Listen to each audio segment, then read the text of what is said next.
नमस्कार. VIP talkies अर्थात संवाद हा सुखाचा या चॅनलमध्ये मी विलास गावरस्कर आपल्या सर्वांचं मनापासून स्वागत करतो. मंडळी, VIP टॉकीज या चॅनल्समध्ये आपण कलाकार, तंत्रज्ञ, संगीतकार, साहित्यिक अशा क्षेत्राशी जोडलेल्या व्यक्तींचा गुणगौरव करत असतो. आपल्याला त्यातले आवडलेले, आपल्याला भावलेले आणि नवीन पिढीसाठी अत्यंत उपयुक्त पडणारे असे काही अनुभव आहेत, त्यासाठी या चॅनलचा अट्टहास केलेला आहे. आजच्या जो भागाचं वैशिष्ट्य आहे ते थोडंसं जरा वेगळं आहे. म्हणजे इथे गुणगौरव आहेच आहे, पण एक मला विशेष भावलेलं, मला आवडलेलं आणि ते इतरांपर्यंत नक्की पोहोचावं अशा आशयाचं एक भाग आहे, तो मला आपल्यासमोर सादर करायचा आहे. निमित्त आहे ज्येष्ठ संगीत संयोजक अप्पा वढावकर यांच्या मातोश्री यांचं जन्मशताब्दी वर्ष नुकतंच साजरे केलं, त्या संदर्भातलं. ज्येष्ठ संगीत संयोजक अप्पा वढावकर यांचं मातोश्रींचं नुकतंच जन्मशताब्दी दिन साजरा केला आणि 30 जून रोजी. त्यासाठी मला काही गोष्टी आवर्जून सांगायच्या आहेत. म्हणजे खरं तर वयाची 75वी, वयाची 100वी आपण साजरी करतो, पण त्याचबरोबर त्या व्यक्तीचं नेमकं वैशिष्ट्य काय आहे हे विचारात घेणं हे खूप गरजेचं आहे. अप्पा वढावकरांनी आयोजित केलेल्या या कार्यक्रमामध्ये ज्येष्ठ पत्रकार आणि आपल्या सर्वांचे लाडके भाऊ तुरसेकर हे पण उपस्थित होते आणि त्यांनी भाषणामध्ये, किंवा ज्याला आपण मनोगत म्हणूया, अत्यंत उत्स्फूर्त आणि अंतःकरणातून आलेलं असं मनोगत, त्या मनोगतामध्ये अप्पांच्या मातोश्रींबद्दल काही वर्णन केलेलं आहे आणि ते मला विशेष आवडलं. ते विशेष मला सांगावंसं वाटतं एक नवीन पिढीसाठी. म्हणजे त्यांच्या म्हणण्यामध्ये असं आलं की काकूंनी, म्हणजे अप्पांच्या मातोश्रींनी खूप छानपैकी एक गोतावळा जमवलेला होता. नाती जमवलेली होती किंवा नातीगोती असं नाही, पण तो गोतावळा जमवलेला होता आणि तो जमवणं ही खरंच खूप मोठी पुण्याईची आणि संस्कारांची गोष्ट आहे असं मला वाटतं. आपल्यापैकी बहुतेकांनी वसंतराव कानेटकरांचं रंग उमलत्या मनाचे हे नाटक पाहिलं असेल. त्याच्यामध्ये सुद्धा हेच वाक्य होतं की कधीकधी रक्ताच्या नात्यांपेक्षा सुद्धा जास्त मानलेली नाती ही जास्त श्रेष्ठ असतात, कारण निसर्गानं तुमच्यावरती लादलेली नसतात. तर एकूणच अत्यंत प्रेमळ, मायाळू, वात्सल्यपूर्ण असा त्या मातोश्रींचा स्वभाव होता आणि त्यामुळे अगदी सगळ्यांशी त्यांचं अत्यंत उत्तम अशा प्रकारचं एक नातं, जिव्हाळ्याचं नातं, आपुलकीचं नातं निर्माण झालं होतं. सध्याच्या स्वार्थी आणि केवळ कामापुरतं बघणाऱ्याच्या या आपल्या नात्यांमध्ये अशा प्रकारचं जे नातं आहे ते मला विशेषत्वानं महत्त्वाचं वाटतं. तिथे काही उदाहरणं घेतली गेली की कोण CA झालं किंवा कोणी शैक्षणिक उत्तम प्रगती केली किंवा कोणी कसे काय घडत गेलं त्या माऊलीच्या सहवासामध्ये, त्या माऊलीच्या प्रेमछत्रामध्ये, आणि हे मला खरंच खूप महत्त्वाचं वाटतं.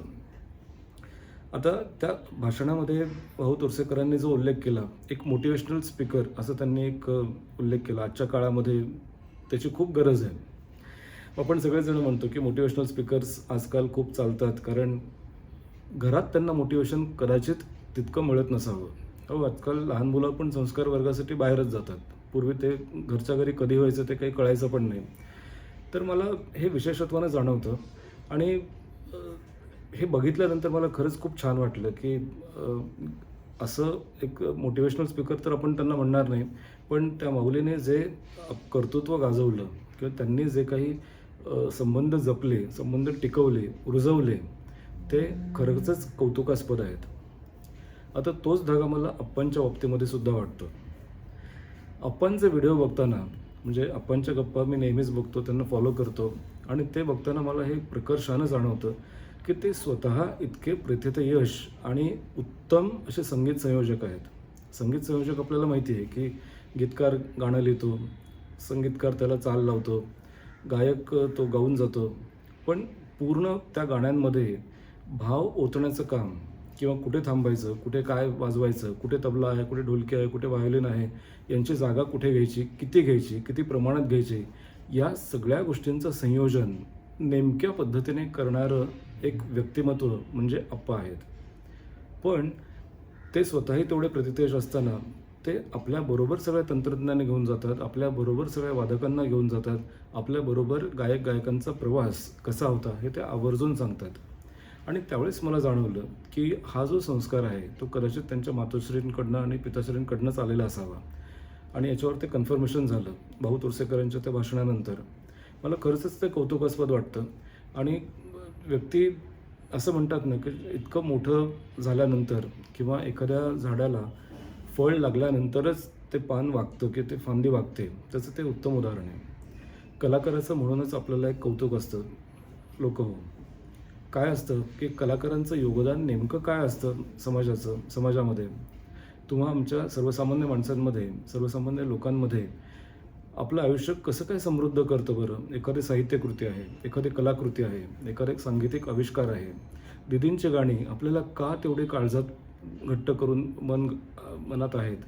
आशाताईंची गाणी का आपल्याला अजूनही तितकी जवळची वाटतात? याचं मुख्य कारण हेच आहे, की ते आयुष्य आपण कळत-नकळतपणे समृद्ध होत जातो. जसं पु. ल. देशपांडेंनी म्हटलं होतं, कोणताही कलाकार आणि रसिक यांच्यामध्ये एक मूक संवाद चाललेला असतो. तो संवाद ऐकू येत नाही, पण त्याचं अस्तित्व मात्र जाणवतं. म्हणूनच तर एकच प्यालासारखं नाटक बघून आपण पदरात का घेतो? तर सिंधूचं दुःख. पण तरी आपण ते घेतोच ना.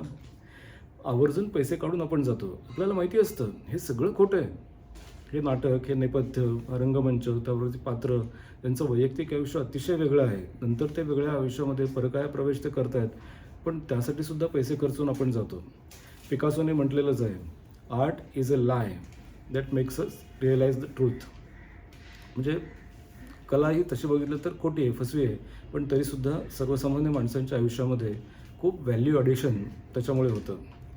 आणि कलाकार, मला असं वाटतं की जो माणूस संस्कारक्षम जितका असेल, माणूस म्हणून जो जितका मोठा असेल, तितकंच त्याची कला, प्रतिभा ही आपल्या रसिकांच्या अंतःकरणामध्ये घर करून राहते. आप्पा वडावकर हे त्याचं उत्तम उदाहरण आहेत.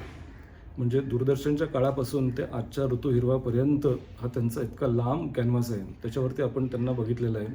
आणि नोटेशन्स असू देत किंवा व्हायोलिन, तबला, अकॉर्डियन, हार्मोनियम या अशा अनेक वाद्यांवरची उत्तम पकड किंवा त्यांचं प्रभुत्व हे सगळं असूनसुद्धा, इतकी प्रतिभा असूनसुद्धा आप्पा विनम्र आहेत.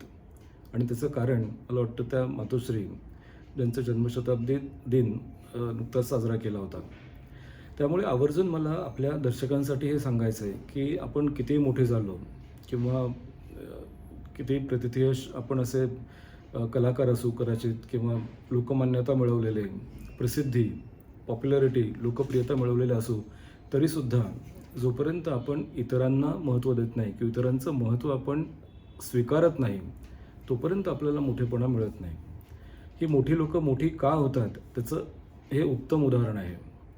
आप्पा वडावकरांसारखी मंडळी, की जिथे ते आपल्याबरोबर सगळ्यांना घेऊन जातात. आणि त्यांचे प्रत्येक व्हिडिओ बघताना मला जाणवतं, प्रत्येक वेळेस ती कमेंट करताना मला नक्की तेच वाटतं, की आप्पा खरंच तुमचं मोठेपण खूप जास्त आहे. आणि या निमित्ताने, म्हणजे खरं तर जन्मशताब्दी दिवसाच्या निमित्ताने मला त्याची प्रकर्षाने आठवण झाली, की हे खरंच बाळकडू त्यांना नक्कीच आपल्या मातोश्रींकडनं, पिताश्रींकडनं मिळालेलं आहे, राम वडावकर जे आहेत. आणि एकूणच अतिशय आनंदाचा आणि चांगला प्रकार आहे. त्यामुळे सर्वसामान्य रसिक म्हणून आम्ही ज्यावेळेस या सगळ्या कृतींकडे बघतो, साहित्यकृती असू देत, कलाकृती असू देत किंवा सांगीतिक आविष्कार असू देत, त्यामागे जे परिश्रम असतात किंवा त्या परिश्रमामध्ये जो मनुष्य असतो, त्याचं जे माणूसपण असतं, ते अनुभवण्यामध्ये खूप मजा आहे, खूप गंमत आहे.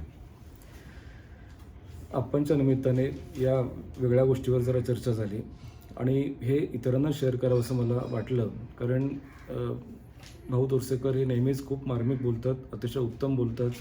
ते राजकीय विश्लेषक जरी असले तरी राजकारण हा एक वेगळा भाग असतो, पण त्यांचं उत्स्फूर्तपणे जे मनोगत असतं त्यातून आपण खरंच बोध घेण्यासारखं असतो. म्हणून त्या माऊलींबद्दल त्यांचे जे उद्गार होते, त्यांना असं वाटलं की मला असं वाटतं की या पिढीसाठी ते खूप गरजेचं आहे. आणि हे नातेसंबंधांची वीण अधिक घट्ट होण्यासाठी बऱ्याचदा आपल्याला थोडंसं नमतं घ्यावं लागतं, बऱ्याचदा खूप ॲडजस्ट करावं लागतं, जुळवून घ्यावं लागतं. आणि एखाद्याला आत्मसात करणं, एखाद्याला आपलं करणं, आपलंसं करणं, त्याच्या भावविश्वामध्ये जाऊन त्याच्या अभिरुचीला जमेल, झेपेल, रुचेल अशा पद्धतीचं वर्तन करून त्याला आपल्याबरोबर घेणं ही फार मोठी गोष्ट आहे आणि सगळ्यांनाच ते जमणारी नाही आहे. पुन्हा नवीन व्हिडिओमध्ये नवीन अनुभवांसह भेटूया. तोपर्यंत सगळ्यांना नमस्कार.